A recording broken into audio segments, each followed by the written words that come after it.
Nandito tayo sa bagong baryo. So, curious siya sa camera. O, lilinasin natin yung PC. Malamang, balahibo mo yung matatagpuan natin. So, ito yung PC. Ayan. At, wow. Ito agad, oh. Balahibo nga ang nasa loob nito. So, buksan natin. Taran! Yun, may mga naglalaban, oh.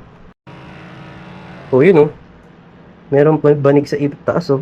Siguro pag nag-alaga ka ng gagambayan, dyan sila mangingitlog. Diyan sila hehelera, yung mga tarantula. Nakalagay na sa ilalim. So, blower ko, tinanggal natin yung balahibo. Ito talaga yung pinaka tricky dito. Sa Valorant daw, lumalabas na hindi naka-on yung secure boot. So, hindi malaro kasi nga may error. So, ito ang problema, ayan.